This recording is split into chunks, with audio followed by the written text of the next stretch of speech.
الله من الشيطان الرجيم. بسم الله الرحمن الرحيم. ألف لام ميم.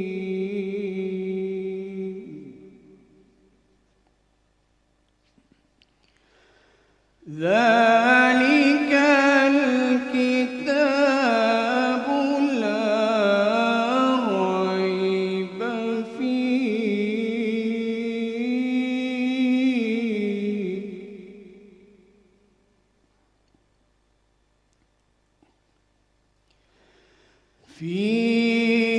هدى للمتقين.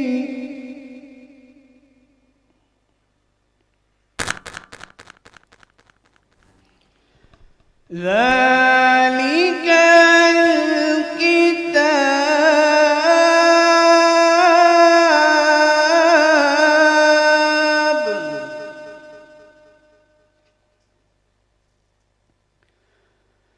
لا ريب فيه.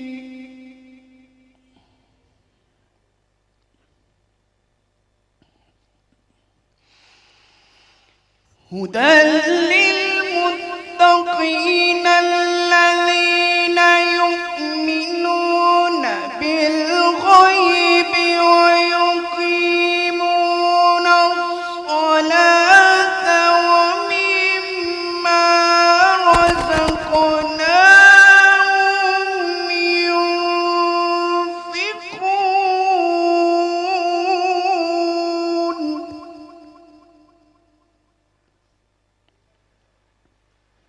والذين يؤمنون بما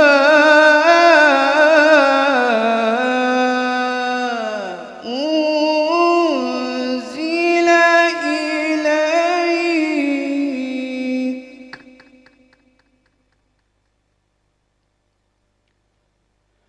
وما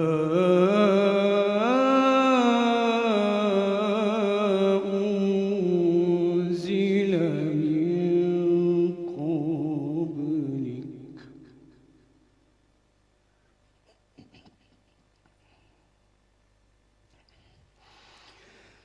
والذين يؤمنون بما أنزل إليك وما أنزل من قبلك وبالآخرة هم يوقنون.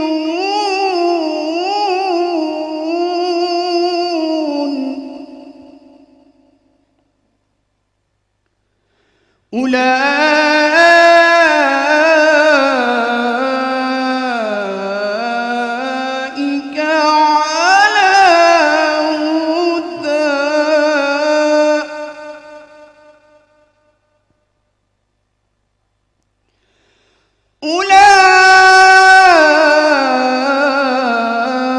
أولئك على هدى من ربهم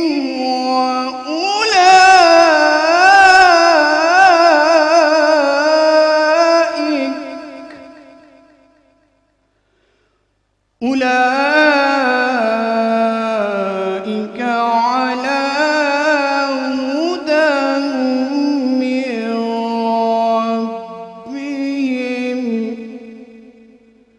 وأولئك هم المفلحون. آمنت بالله. صدق الله العظيم. السلام علیکم ورحمۃ اللہ. ناظرین کرام، رحمتوں کے سفر پروگرام میں آپ کو خوش آمدید کہتے ہیں. میں ہوں آپ کا میزبان قاری محمد ذیشان حیدر اور میرے ساتھ موجود ہیں طیبہ یاسین. ناظرین کرام، آج کی نشست میں جو مہمان شخصیات ہمارے ساتھ موجود ہیں، وطن عزیز پاکستان کی ممتاز علمی و روحانی درگاہ عیدگاہ شریف سے جناب حضرت پیر عتیق الرحمن صاحب. السلام علیکم ورحمۃ اللہ. وعلیکم السلام ورحمۃ اللہ وبرکاتہ. اور ان کے ساتھ عالم اسلام کی خوبصورت آواز، صرف نعت خواں ہی نہیں، نعت گو شاعر بھی، اور ان کا کلام نہ صرف وطن عزیز پاکستان، پوری دنیا میں ایک منفرد حیثیت کا حامل ہے. میری مراد سید الطاف حسین شاہ کاظمی.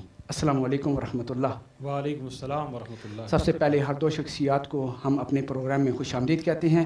یقیناً رمضان المبارک کی پرنور ساعتیں آپ لطف اندوز ہو رہے ہوں گے. پیر صاحب، سب سے پہلے میں آپ سے یہ سوال پوچھنا چاہوں گا کہ اس دفعہ رمضان جن کیفیات میں، جن حالات میں آیا ہے، وہ عمومی کیفیات یا عمومی حالات نہیں ہیں. پوری دنیا لاک ڈاؤن کا شکار ہے، پوری دنیا کا پہیہ جام ہے. یعنی کہ کرونا وائرس کی وجہ سے ہر بندہ اپنے گھر پر مقید ہو کے رہ گیا ہے. آپ کیا کہیں گے اس صورتحال میں جو رمضان ایک مہمان آیا ہے ہمارے پاس، وہ ہمارے پاس کیا پیغام لے کے آیا ہے؟ اعوذ باللہ من الشیطان الرجیم. بسم اللہ الرحمن الرحیم. الحمدللہ ثم الحمدللہ کہ اللہ تبارک و تعالی نے ہمیں توفیق عطا فرمائی کہ ہم اس پلیٹ فارم پہ بیٹھ کے اللہ تبارک و تعالی کا اور اس کے رسول کا ذکر کرنے کی ہمیں توفیق حاصل ہوئی. بے شک. تو سب سے پہلے تو میں اللہ کا شکر ادا کرتا ہوں، پھر آپ احباب کا شکریہ ادا کرتا ہوں کہ آپ نے مجھ فقیر کو اپنے اس پلیٹ فارم پہ مدعو کیا. اور جو سوال آپ نے کیا ہے کہ کیسا رمضان شریف گزر ہے، تو رمضان شریف تو ایسا مہینہ ہے کہ یہ سب مہینوں کا سردار ہے. ایسا ہے. جیسا رمضان گزرتا ہے ایسا کوئی مہینہ گزرتا ہے. بے شک بے شک. اور جیسی اللہ کی کرم نوازیاں رمضان شریف میں ہوتی ہیں، ہر مہینے میں ایسا معاملہ نہیں ہوتا. ماحول ہی نہیں بن پاتا. ماحول بھی اور توفیق بھی. دیکھیں نا، عام آپ دیکھیں کہ آپ روزہ رکھتے ہیں عام روٹین میں، اس کا اور رمضان کے روزوں میں بڑا فرق ہے. آپ ویسے بھوکا رہنا چاہیں، آپ بھوکا نہیں رہ سکتے. ٹھیک ہے. لیکن رمضان میں اللہ کی کرم سے آپ روزے رکھتے ہیں 12-16 گھنٹے، بے شک آپ بھوکا رہ سکتے ہیں. تو یہ کرم نوازی سے ہوتا ہے. بے شک. یہ انسان کی عقل سے ماورا ہے. یہ بالا تر چیزیں ہیں کہ انسان اتنا بھوکا رہ سکتا ہے. یہ رمضان شریف کی برکتیں ہیں کہ ہم وقتی نماز بھی پڑھ لیتے ہیں، روزے بھی رکھتے ہیں، اللہ کی عبادت بھی کرتے ہیں. پوری رات عبادت لوگ کرتے ہیں. اللہ کے نیک بندے ہیں، وہ رات کو سجود قیام میں گزارتے ہیں، دن کو روزے میں گزارتے ہیں. اور رمضان شریف کا مقصد ہی یہ ہوا کرتا ہے کہ حضور علیہ الصلوۃ والسلام کا ارشاد بھی ہے کہ جس نے ثواب اور اجر کی نیت سے روزہ رکھا، قیام کیا، کھڑا ہوا اللہ کی بارگاہ میں، اس کے پچھلے تمام گناہ معاف کر دیے جاتے ہیں. تو لہٰذا یہ قیام کرنا یہ اللہ کی محبوب ترین چیز ہے. اور دوسری محبوب ترین چیز جو ہے وہ روزہ ہے، کیونکہ اللہ نے فرماتا ہے کہ اس روزے کا اجر میں خود عطا کروں گا، میں خود عطا کروں گا. تو ثم الحمدللہ رمضان شریف تو ملا، لیکن وہ رونقیں، وہ افطاریاں، وہ ہجوم، وہ سحریاں اور وہ مساجد کا رش ہمیں اس دفعہ میسر نہیں ہو سکا. لیکن جیسا کہ قرآن کے اندر آتا ہے ان مع العسر یسرا فإن مع العسر یسرا، ہر مشکل کے ساتھ آسانی ہے، بے شک ہر مشکل کے ساتھ آسانی ہے. تو اگر مشکل آ گئی ہے تو یقیناً میں کہوں گا کہ آسانیاں بھی آئیں گی اور جلد از جلد آئیں گی. اور انشاءاللہ پہلے سے بھی بہتر طریقے سے رمضان کی رونقیں ہمیں عطا ہوں گی.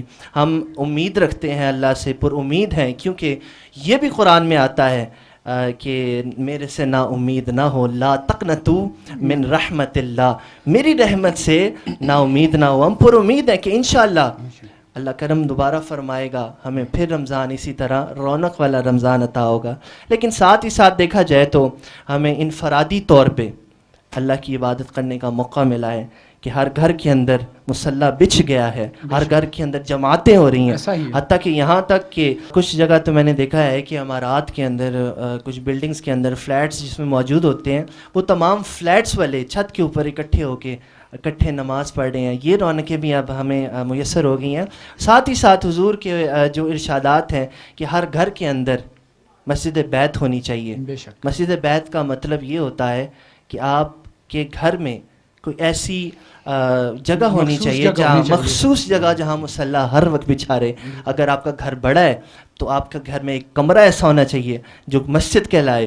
اگر چھوٹا ہے تو کوئی کارنر ایسا ہونا چاہیے جس میں، اور الحمدللہ وہ چیز اب ہر گھر میں موجود ہے کہ مصلی پراپر ہمیشہ کے لیے بچھ گیا ہے. مسجد بیت بھی شروع ہو گئی ہے، اور ساتھ ہی ساتھ ہمیں موقع مل گیا ہے کہ دنیا سے کٹ کے، کاروبار سے کٹ کے، تعلیمی اداروں سے کٹ کے، اور رشتہ داریاں نبھانے سے کٹ کے، ہر قسم کے معاملے سے کٹ کے ہمیں اللہ کے حضور پیش ہونے کی توفیق ملی ہے کہ ہم جتنا چاہیں اور جتنا مخفی چاہیں، جتنا تنہائی میں چاہیں، اللہ کے ساتھ ہم وقت گزار سکتے ہیں. اور بہترین انمول ٹائم ہے، سنہری ٹائم ہے کہ ہم اس وقت اس ٹائم کا استعمال کریں اور اللہ کے حضور اس کو گزاریں. بے شک.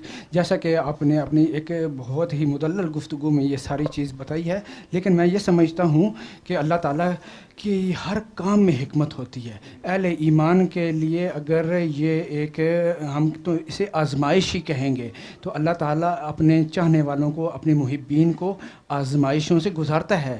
جی بالکل، آپ یہ درست فرما رہے ہیں کہ آزمائش بھی ہے، اور اس طرح کی آزمائش ہے کہ ہم بذات خود میں بھی کہوں نا تو ہم اگر مل بیٹھ کے عبادت کریں نا، جو اجتماعی عبادت ہوتی ہے وہ آسان ہوتی ہے. ایسا ہی ہے. گھر میں اکیلے انفرادی عبادت مشکل ہوتی ہے. کیسے کہ ہم مسجد میں جاتے ہیں نماز پڑھنے تو پتہ ہی نہیں چلتا جماعت کا، کوئی تھکاوٹ نہیں ہوتی، کوئی وقت کا نہیں پتہ چلتا.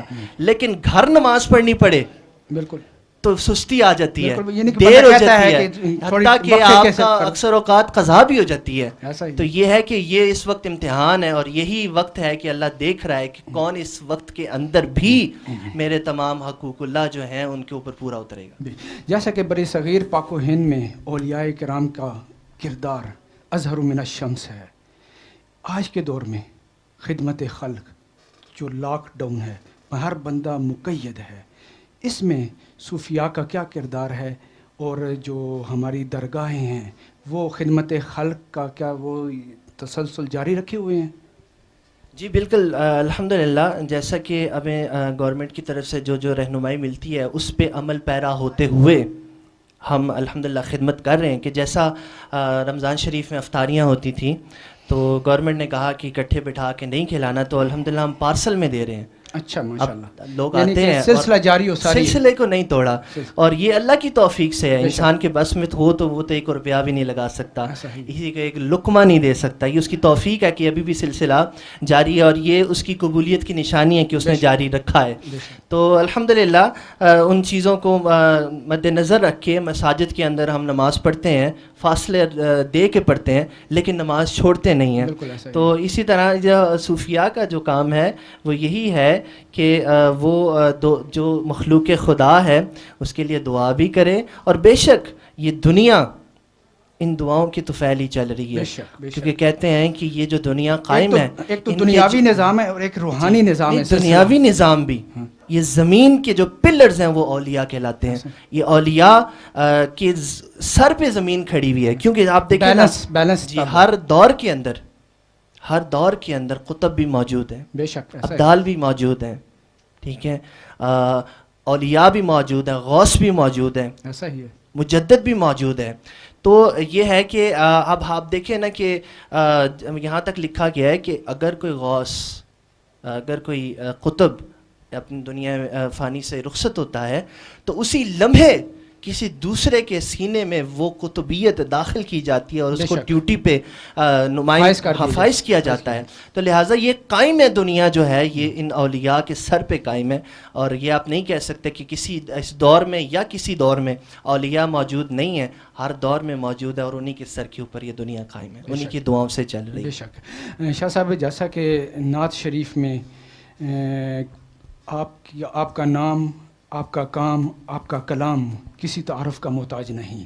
کیا سمجھتے ہیں کہ آج نوجوان نسل میں جو نعت کا شعور اجاگر ہو رہا ہے اس کے لیے ہمیں کن قواعد و ضوابط، کن لوازمات کو پیش نظر رکھ کے نعت شریف پڑھنی چاہیے؟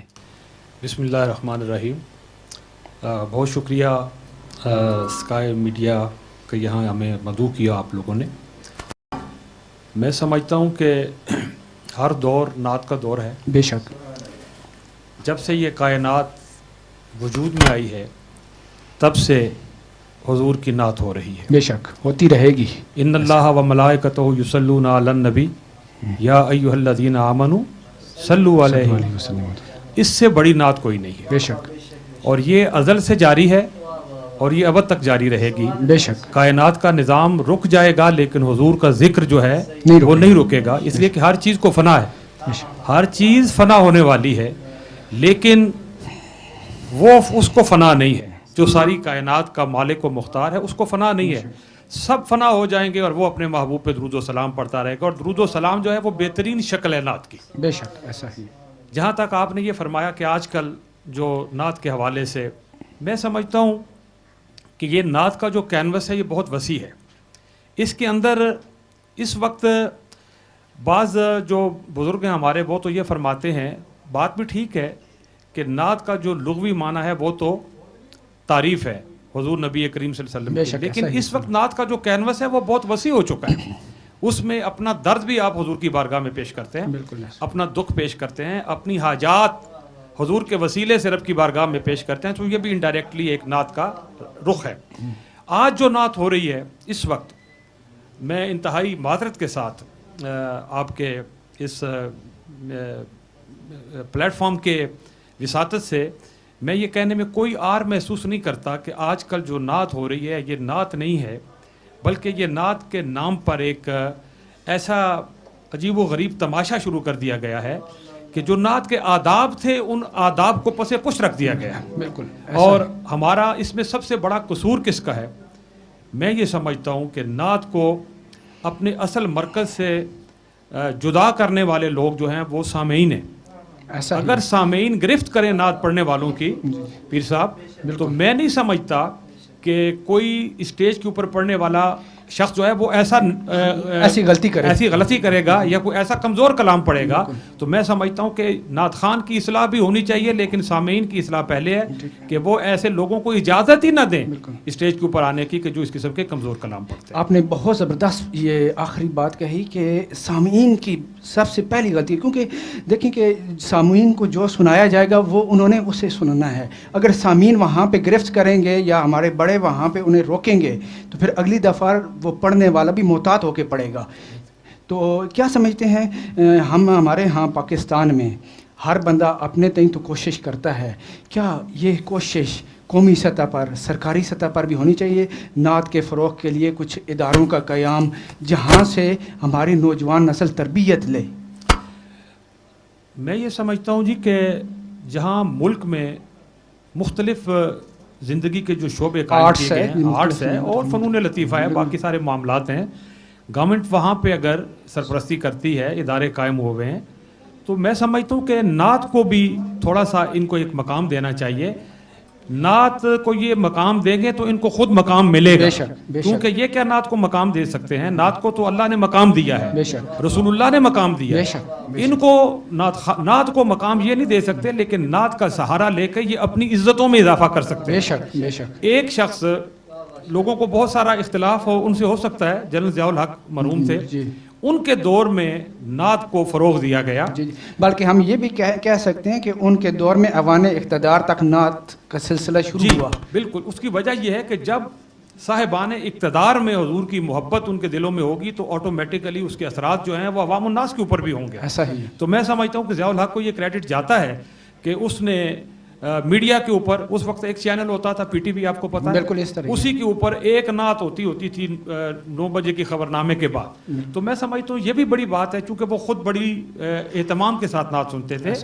جب حکمران درست ہو جائیں گے اور ان کے دل میں عشق رسول کا دائیا پیدا ہو جائے گا تو اس کے اثرات آٹومیٹیکلی عوام کے اوپر بھی آئیں گے، اور عوام کے دلوں میں بھی جو کچھ آپ ان کو دیں گے وہ تو وہی لیں گے. بالکل ایسا ہی. اگر آپ میڈیا کے اوپر دن رات ایک ایسی چیز دے رہے ہیں کہ جو ان کی اخلاقیات کو تباہ کر رہی ہے، تو ہر وقت جو آپ میڈیا کے اوپر اسکرین کے اوپر ایک ہی چیز آ رہی ہے تو لوگوں نے تو اسی کو اڈاپٹ کرنا ہے. تو میں یہ سمجھتا ہوں کہ اگر آپ ایک اچھی چیز دیں گے لوگوں کو تو لوگ مسلمان پیدا ہوئے ہیں نا اس ملک کے، لا الہ الا اللہ محمد رسول اللہ اس کے اوپر بنیاد ہے پاکستان، تو حضور کے غلام ہے، ایسی بات نہیں ہے. لیکن وہ ماحول تو دیں ان لوگوں کو، وہ ماحول اگر دیں گے تو انشاءاللہ یہ لوگ قبول کریں گے. یہاں پر ایک روایت بھی ہے نا کہ جیسے عوام ہوتی ہے ویسے ان پہ حکمران مسلط. ہماری عوام ایسی ہے کہ ہمارے حکمران ٹھیک ہے، ہاں ہماری عوام عشق میں ڈوب جائے سرکار کے تو ہمارے حکمران بھی ایسے آئیں گے جو عاشق رسول ہوں گے. اور یہ جیسے شاہ جی فرما رہے ہیں کہ نعت گوئی کی ضرورت سرکار کو نہیں ہے، بے شک کہ ان کی تعریف بلند، ہمیں محتاجی ہے. ہم سرکار کی نعت پڑھ کے اپنے مراتب کو بلند کرتے ہیں، ٹھیک ہے، وگرنہ ان کو ضرورت نہیں ہے. نہ ہی اللہ تبارک و تعالیٰ نے کوئی کسر چھوڑی ہے. کیوں؟ قرآن کے اندر کہتا ہے کہ وَرَفَعْنَا لَكَ ذِكْرَكَ، کیا کہ ہر لمحہ ہر آن اس کی تعریف، میرے آقا کی تعریف بلند کی جا رہی ہے. جی تو میں چاہوں گا کہ اس وقت آپ ہمارے ناظرین کو کون سا کلام پیش کر رہے ہیں؟ بہت ساری نعتیں میری جو مشہور ہیں اور بہت سارے کلام ایسے ہیں کہ جو الحمدللہ جن ممالک میں میں نہیں جا سکا وہاں میرے لکھے ہوئے کلام الحمدللہ آپ کی آواز اور آپ کا کام پہنچا ہے وہاں الحمدللہ. تو میں ایک نعت میرے دوست ہیں جن کی وساطت سے، جن کی محبت مجھے یہاں لے کے آئی ہے، یاسر بڑا مجذوب سا آدمی ہے، تو ان کی ایک فرمائش ہے، بڑی مشہور نعت ہے، تو اس کے چند اشعار میں پیش کرتا ہوں. صلی اللہ علیہ یا رسول اللہ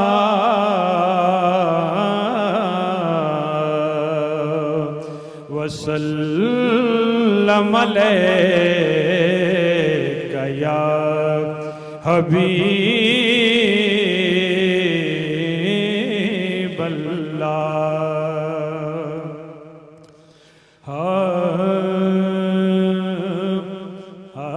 میری جھولی میں رہتے ہیں سدا ٹکڑے محمد کے، میری جھولی میں رہتے ہیں سدا ٹکڑے محمد کے، میری جھولی میں رہتے ہیں سدا ٹکڑے محمد کے، ازل سے کھا رہا ہے یہ گدا ٹکڑے محمد کے، ٹکڑے محمد کے، میری جھولی میں رہتے ہیں سدا ٹکڑے محمد کے. پڑی ہے کیا مجھے شاہوں کے در سے جا کے مانگوں میں، پڑی ہے کیا مجھے شاہوں کے در سے جا کے مانگوں میں، کھلاتا ہے مجھے میرا خدا ٹکڑے محمد کے، ٹکڑے محمد کے، میری جھولی میں رہتے ہیں سدا ٹکڑے محمد کے. ہے شہر علم خود آقا علی اس کا ہے دروازہ، ہے شہر علم خود آقا علی اس کا ہے دروازہ، تو دروازے سے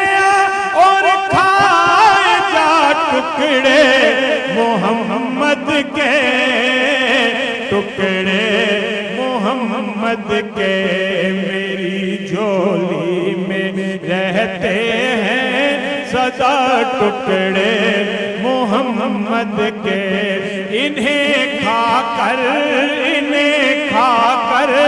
ابو بکر و عمر عثمان بنتے ہیں انہیں کھا کر ابو بکر و عمر عثمان بنتے ہیں کہ رتبے میں ہے کچھ ایسے جدا ٹکڑے محمد کے ٹکڑے محمد کے میری جھولی میں رہتے ہیں سدا ٹکڑے محمد کے میرے مولا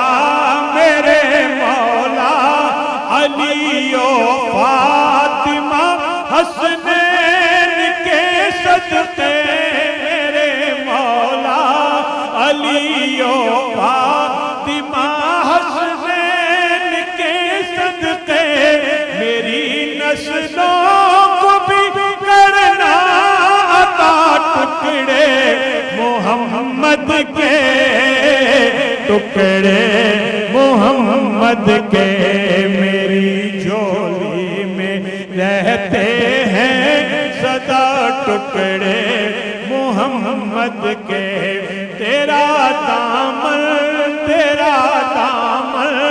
کبھی الطاف خالی رہ نہیں سکتا تیرا دامن کبھی الطاف خالی کہ دیتے ہیں تجھے آلے عبا ٹکڑے محمد کے ٹکڑے محمد کے میری جھولی میں رہتے ہیں سدا ٹکڑے محمد کے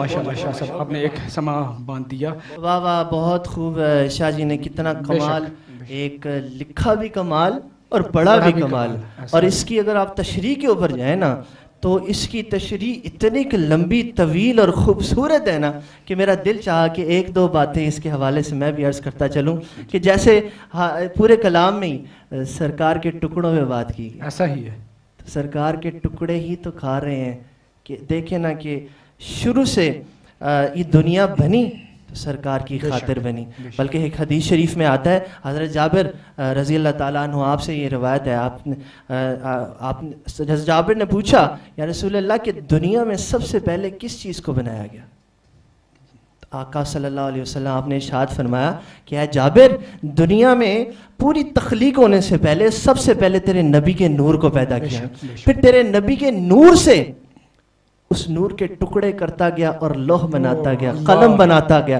دنیا بنائی آسمان بنایا چرند پرند دریا خشکی ہر قسم کی چیز تیرے نبی کے نور سے بنائی گئی ہے تو یہ ٹکڑے کی جو بات کر رہے ہیں کہ الحمدللہ یہ پوری دنیا جو ہے یہ سرکار کے ٹکڑے ہی ہیں یہ سرکار کے ٹکڑے ہی کھا رہے ہیں اور اس میں جو بڑی خوبصورت بات انہوں نے مولا کائنات کے حوالے سے کی کہ کس طرح جی وہ علی ہے اس کا دروازہ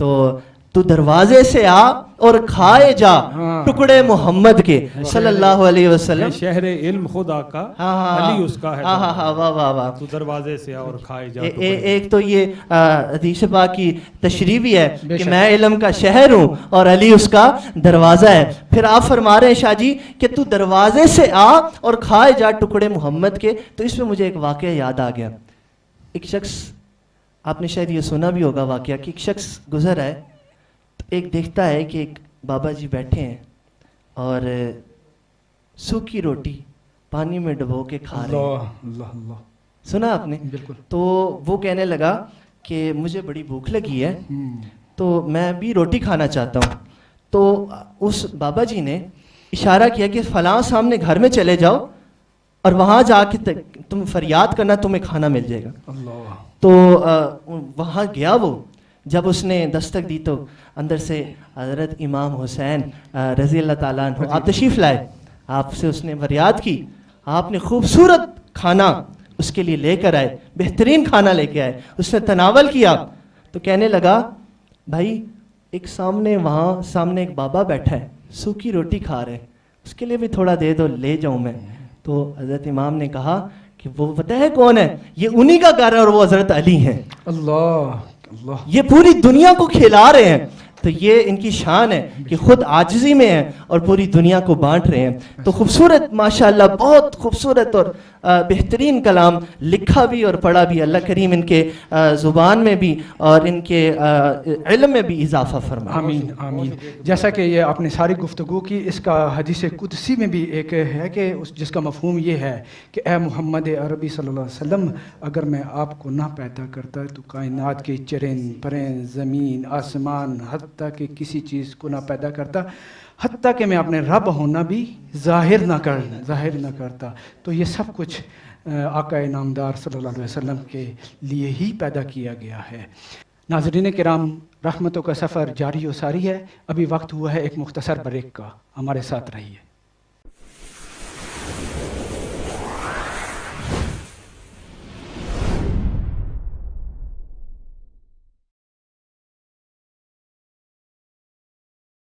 جیسے کہ ہمارے ساتھ موجود ہیں سید الطاف حسین شاہ کاظمی صاحب, میں چاہوں گی کہ آپ ہمیں اپنی کوئی من پسندیدہ نعت پیش کریں. جی بسم اللہ. میں ایک نعت بھی اپنی لکھی ہوئی اور ایک منقبت جو مجھے دوستوں کا حکم ہے چند اشعار میں پیش کرنے کی سعادت سے بہرہ مند ہوتا ہوں. مشہور نعت میری.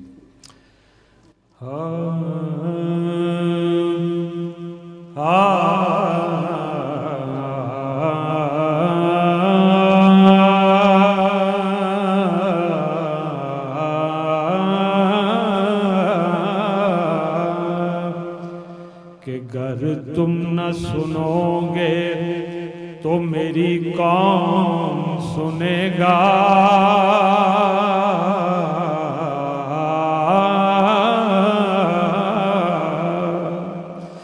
گر تم نہ سنو گے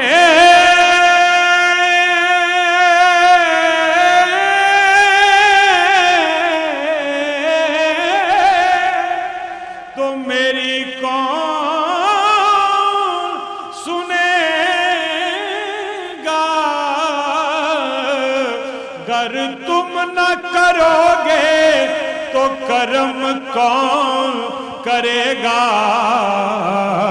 حال دل کس کو سنائے, آپ کے ہوتے ہوئے حال دل کس کو سنائے, آپ کے ہوتے ہوئے حال دل کس کو سنائے, آپ کے ہوتے ہوئے کیوں کسی کے در پہ جائیں, آپ کے ہوتے ہوئے حال دل کس کو سنائیں. اور میں غلام مصطفیٰ ہوں, یہ میری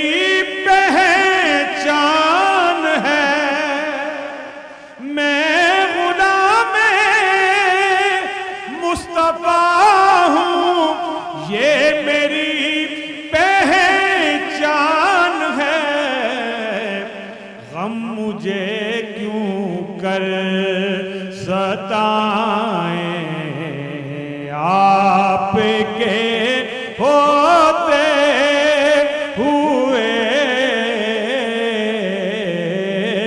حال دل کس کو سنائیں.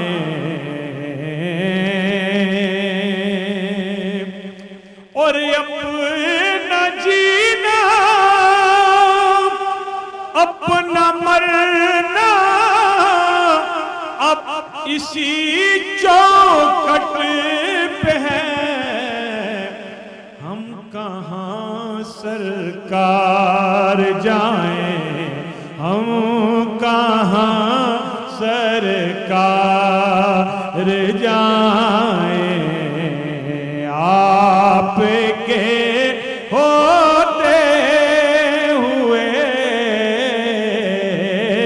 حال دل کس کو سنائیں، اور کون ہے الطاف اپنا حال دل جسے کہیں، زخم دل کس کو دکھائیں، ہائے زخم دل کس کو دکھائیں، آپ کے ہوتے ہوئے حال دل کس کو سنائیں۔ اور دو تین اشعار چونکہ مجھے حکم دیا گیا ہے، اس کے مطابق مولا کائنات حیدر قرار کرم اللہ وجہ الکریم کی وہ منقبت جو حضرت چراغ گولڑا نصیر ملت حضرت پیر نصیر الدین نصیر گولڑا شریف نے لکھی ہے اور بڑی مشہور ہوئی ہے، چند اشعار میں نے پیش کی اور بڑے وہ ماشاءاللہ لوگوں میں اس کو پسند کیا گیا، چند اشعار پیش کرتا ہوں۔